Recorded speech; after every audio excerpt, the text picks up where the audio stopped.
The Minnesota Vikings got blown out on Sunday Night Football against the Detroit Lions at Detroit.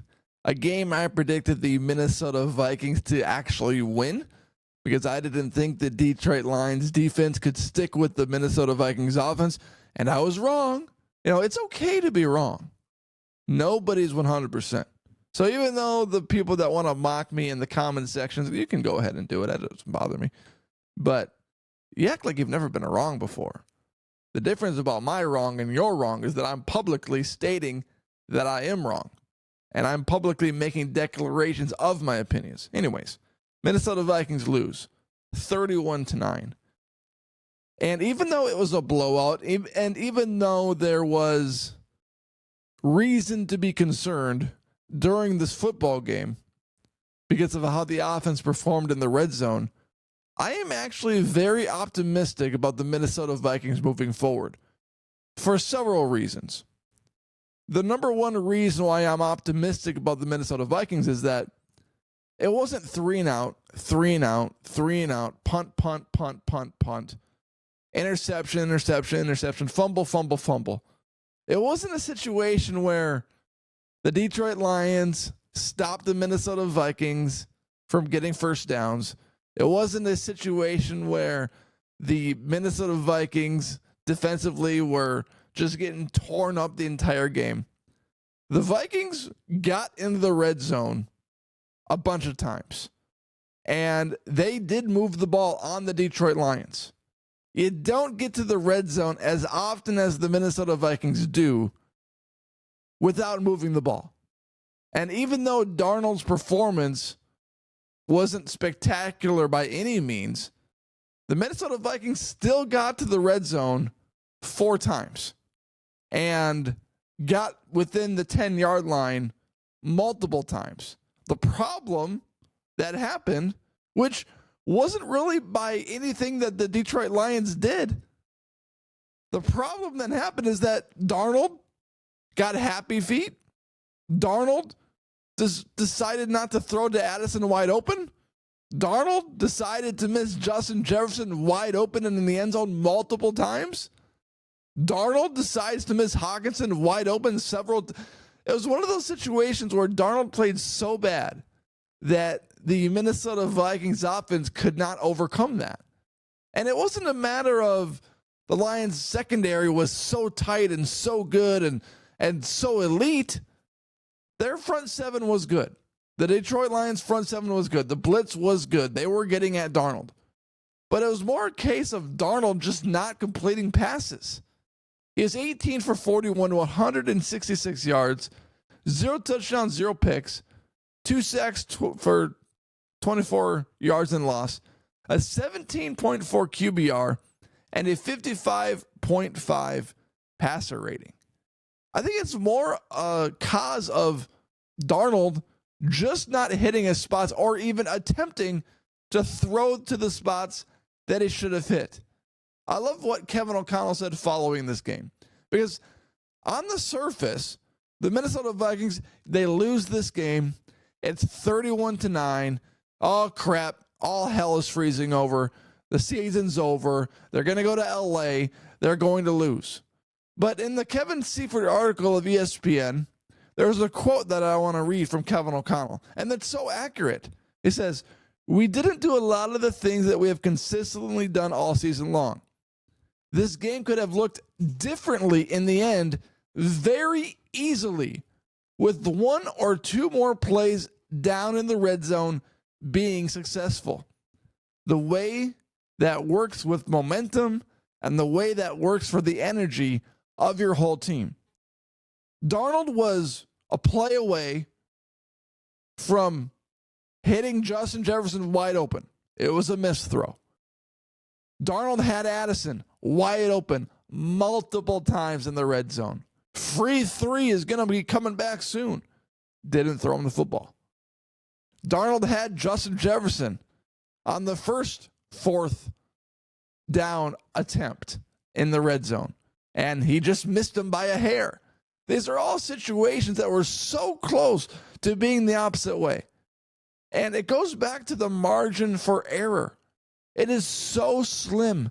And even though the Vikings lost by 22 points, this game was not reflective. The score was not reflective of just how competitive and just how close this game actually was. So I don't think that it's doomsday for the Minnesota Vikings. I don't think that this necessarily means they're going to go to Los Angeles and put up 9 points again and get clobbered by the Los Angeles Rams offense with Stafford and Nakua, Cooper Kupp, and their good running back Kyren Williams. So don't overreact. Don't panic, because there was a lot of correctable mistakes by the Minnesota Vikings in this football game, particularly in the red zone. And this stat from Opa Stats on X really describes this game perfectly for the Vikings. Take a look at this. 4 times reaching the red zone, but not scoring a touchdown. 3 times having goal to go, but not scoring a touchdown. 2 failed 4th and goal attempts. 1 missed field goal. No other team in the past 30 years has done all of that in the same game. So what that tells me, of course, that's bad. But what that also tells me is the Minnesota Vikings were so historically bad that it's actually good. There's no way they're going to replicate this poor performance again against the Los Angeles Rams, because it hasn't been done in 30 years. So there's actually a lot of hope in that terrible statistic. They're not going to do it again. It hadn't been done in 30 years. So things are actually looking quite positive. And I'm not trying to be a homer here. That people call me anti-homer. People have called me a Packers fan because of some of the objective opinions I've had about the Minnesota Vikings, particularly their celebration following their win against the Green Bay Packers last week. I said it was overboard. I said, quit acting like you won the Super Bowl after a regular season win versus the Packers. And I'm going to go back to that right now. My mantra is always, and it's a cliche, but it's my mantra, never too high and never too low. The Vikings got too high last week. They got too high last week. They're throwing Darnold up on the shoulders. It was the shot of the year of Darnold getting soaked, being, crowded by his teammates and them being all excited and stuff. And my first reaction was, you don't see Brady or Mahomes or the greats doing that stuff. They're anti that stuff. They save that stuff for the big party, the Super Bowl. And here the Vikings are celebrating like they just won the Super Bowl. How you looking now? You got too high last week. And same thing this week. I'll say the exact same thing. Don't get too low. You lost to the Lions, but you were so historically bad that it's not going to happen again. It's not going to happen again. You don't go to the red zone and get to the 3, 4, 5 yard line as many times as the Minnesota Vikings do and not convert a single touchdown. That never happens. Against the Jacksonville Jaguars, Darnold was bad. He had 3 picks near the red zone, but he wasn't like the Vikings weren't at the 2 or 3 yard line. It's not like the Vikings failed to convert from the 2 or 3 yard line 4 times in a row. Cam Akers gets tackled on a 58-yard run, and my first thought is, oh, crap. The Vikings haven't scored in the red zone all day, and now they got to do it? This is not good.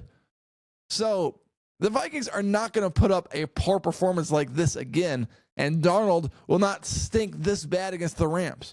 And Kevin Seifert had this sentence to open up his ESPN article, the same article that I just quoted from.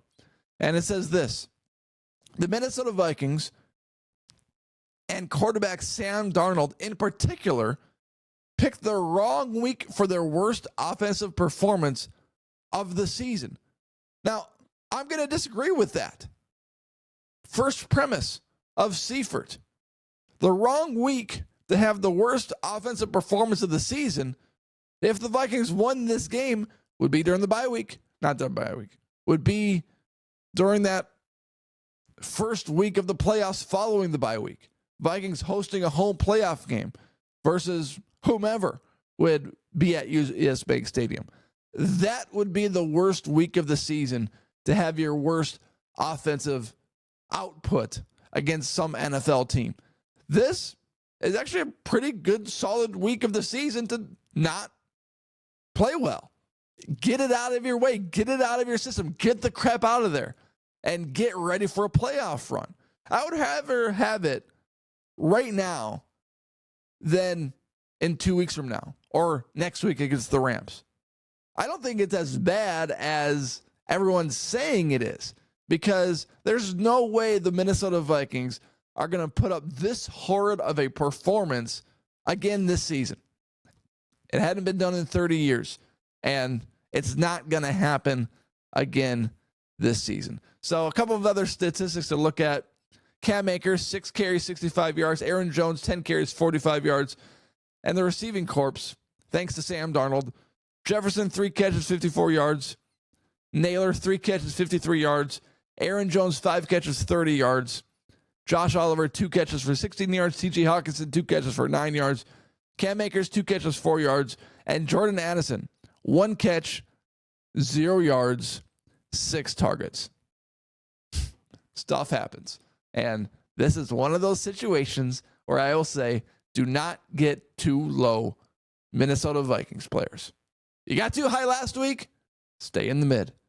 You have the chance to get too low this week, stay in the mid.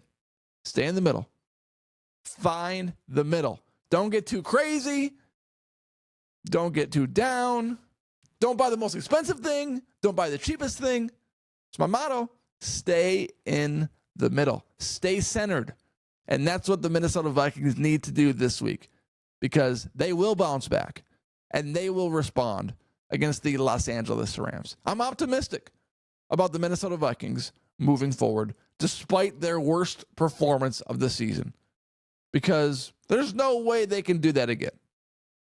I guess that's the take. Thank you for watching this episode, and thank you for making this podcast a part of your day.